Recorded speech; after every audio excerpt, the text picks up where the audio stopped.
Oktober 2015, seorang wanita bernama Zoe Hastings pergi seorang diri dari rumahnya menuju ke gereja di kota Dallas, Amerika Serikat, untuk belajar Alkitab. Tetapi kenyataannya, Hastings tidak pernah sampai ke gereja tujuannya.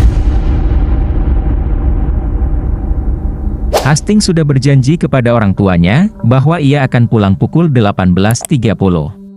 Tetapi, Hastings belum juga datang ke rumah untuk makan malam bersama dengan orang tua dan keempat adiknya.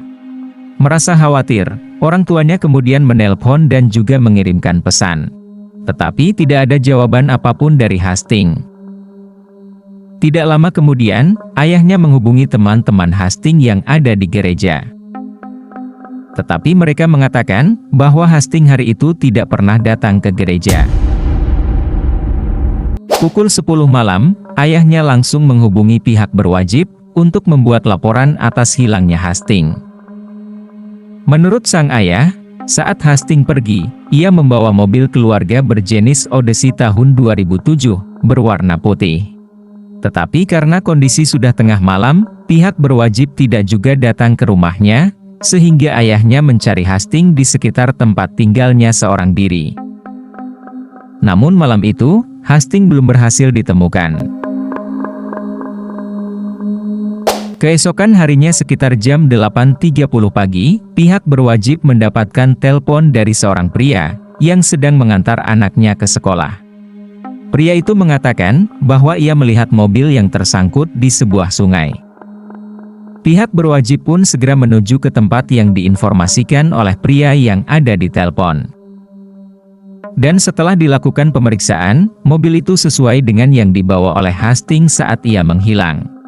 Dan ketika pihak berwajib memeriksa kondisi mobil, di sana ditemukan seorang wanita yang telungkup, dengan kondisi sudah tidak bernafas. Dan sudah dapat dipastikan bahwa wanita itu bernama Zoe Hastings. Pihak berwajib pun kemudian menyampaikan kepada orang tua Hastings bahwa ia meninggal bukan karena terjatuh dari mobil yang dikendarainya, melainkan Hastings meninggal akibat 6 kali tikaman di lehernya dengan pisau yang ditemukan di tempat kejadian. Tubuh Hastings pun kemudian dibawa ke rumah sakit untuk dilakukan otopsi guna mengungkap sang pelaku. Dari hasil otopsi, di tubuh Hastings ditemukan sedikit cairan pria, dan celana dalam Hastings pun tergulung ke atas, yang berarti kemungkinan Hastings telah digagahi oleh seorang pria.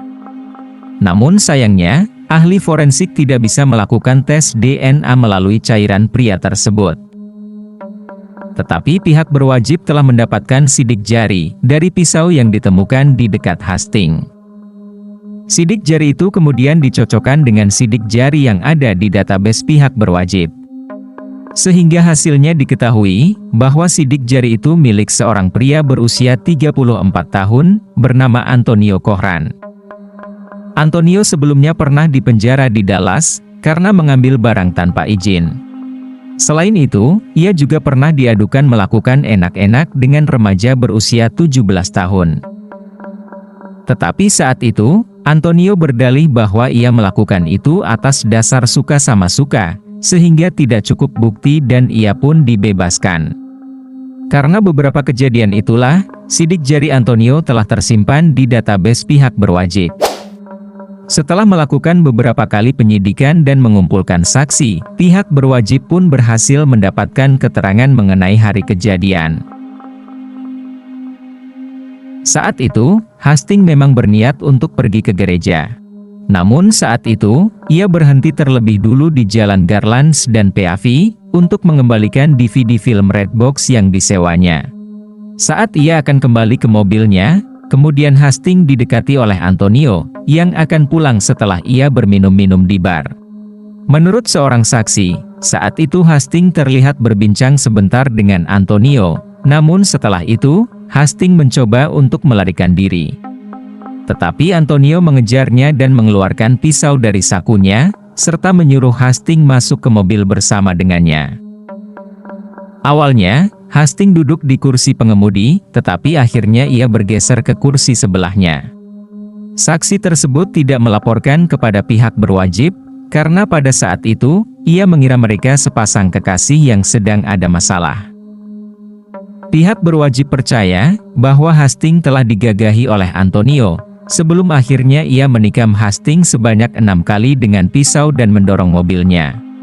Setelah kejadian itu, Antonio sangat rajin mencari berita mengenai Joe Hastings yang sudah ia lenyapkan di handphone miliknya.